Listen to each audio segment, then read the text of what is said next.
All right, what's happening, fishing fools? Sean, the average angler here, and today we are going to talk about a few baits that, if you master these, and I encourage you spend time with these because from now through the pre-spawn and into the spawn, these can be very productive baits for you. Not saying they're the only ones you'll ever need, but they will get you to where you need to go. And if you're new to bass fishing, they will do you right.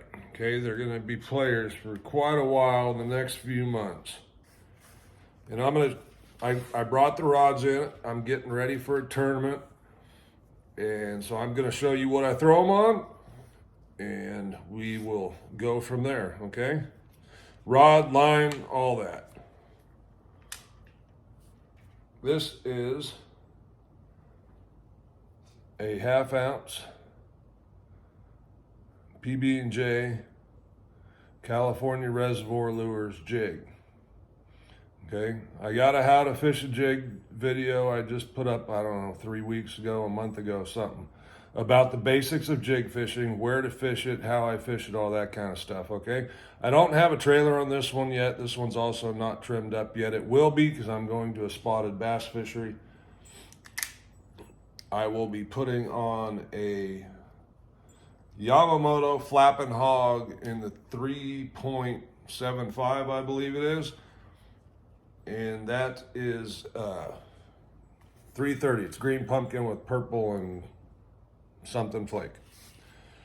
The rod I'm throwing this on, and there you see 14-pound line. It's a 7-foot heavy. This is a Daiwa Zillion. I don't think they're made anymore, honestly.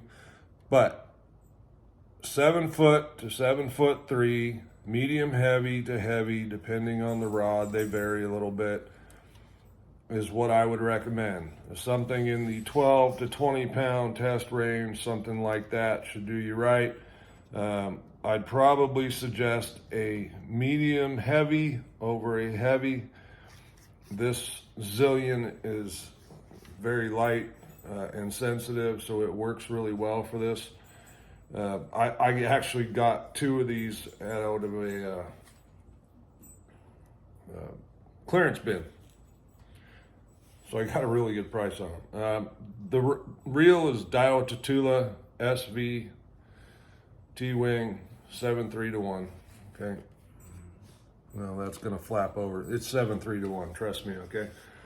And in case you're wondering, these rod protectors are freaking awesome, especially boat, car, doesn't matter. Protects your rods really well, and they're real reasonable. I think at one point I paid that much just for rod sleeves alone. Oh, and while we're at it, the Zillion, the only thing I don't like about this rod is there's no hook keeper. So as you can see, I just put it into the reel handle and it locks in there. Okay, pretty cool. Works with every reel. All right, what do we have next? Oh yeah, the old standby.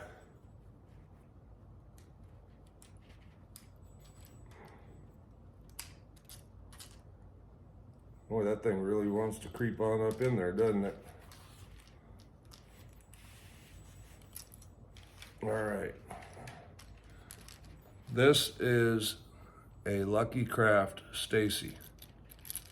Been a staple around here for a long, long time. Of course, you know, we've got some other rip baits that have come out recently, and the Megabass that are so good. This one didn't stop being good, folks. Everyone's throwing the Megabass, so I got the Lucky Craft tied on.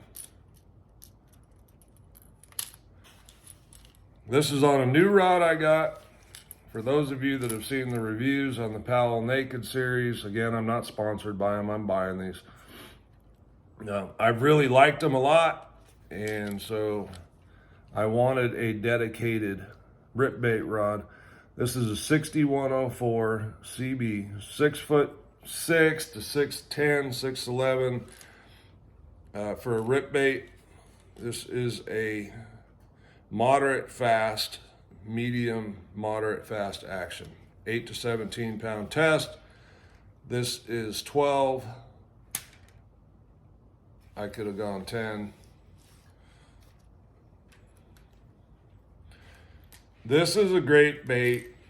One to use as a search bait because you can cover water with it. You don't want to cover water too fast, and like now through January, February full moon is the big turning point for me when you're going to start seeing some big girls start staging and really start feeding up. But still, the rip bait is a little bit more of a slow presentation.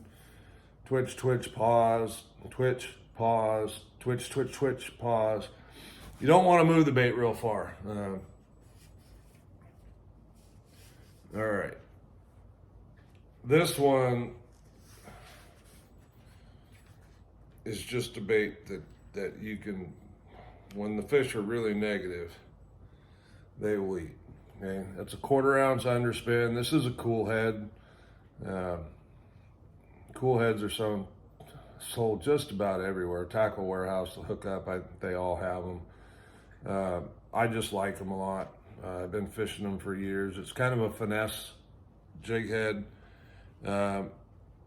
You really need to kind of find out whether they want the blade or not. The other thing that's very, very potent, if you don't want to buy the underspin or fancy head, all you really need is a ball head. Depending on where you're fishing, the fall rate they want, all that kind of stuff, 1/8 ounce, 3/16, or 1/4. I don't typically go over 1/4 even if I'm fishing down 50, 60 feet. And yes, I do fish down 50, 60 feet. This isn't really a dedicated underspin rod. This is the Powell Naked 7-foot medium heavy. It's a 703 paired with a Daiwa Tatula CT. This is one of the new ones I got. Nope, this is not. This is a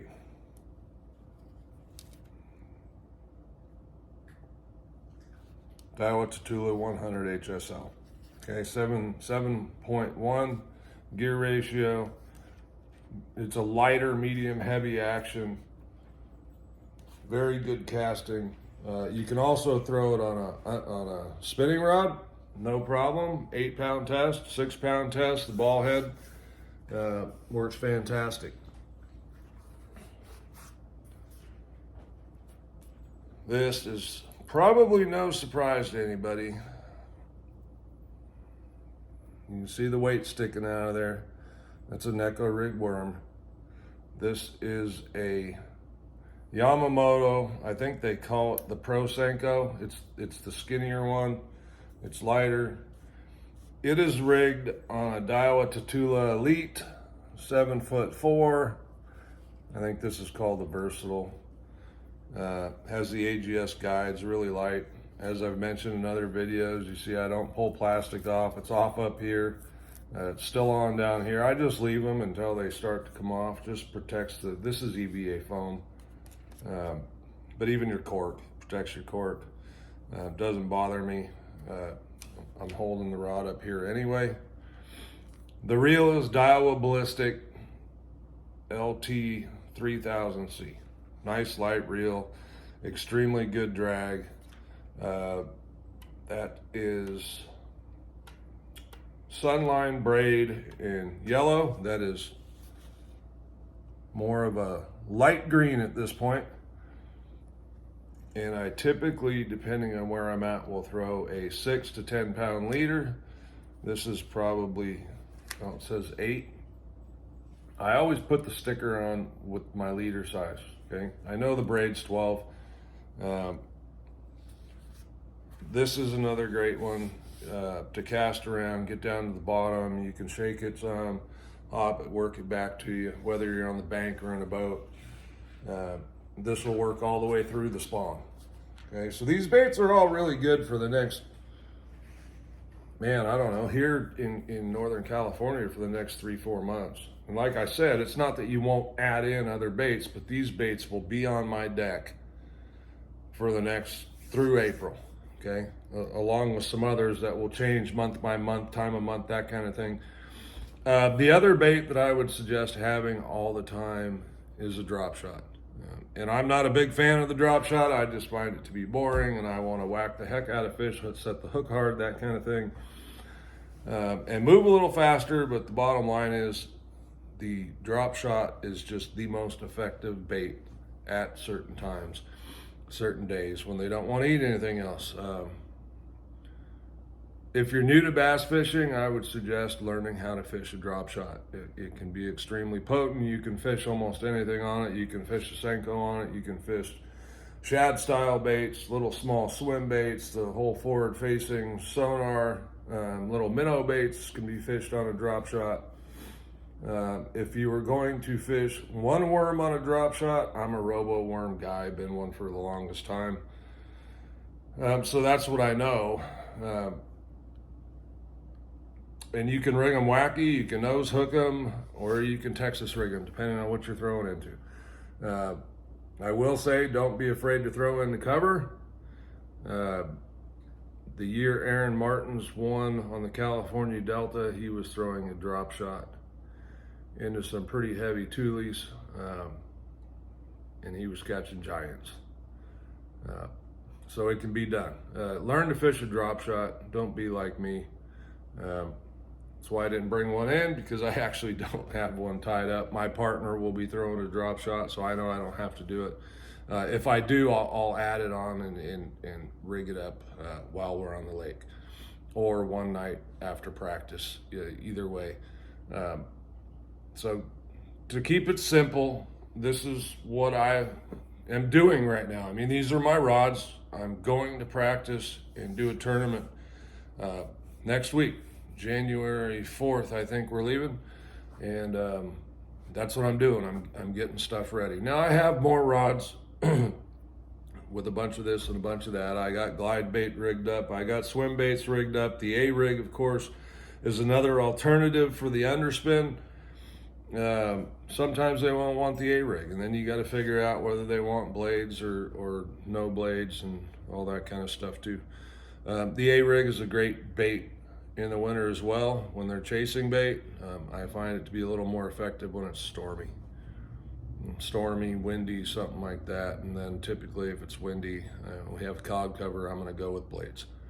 All right, well, thanks for watching. Like and subscribe. Really appreciate having you here. Thanks for all the great comments, and I'll see you again soon.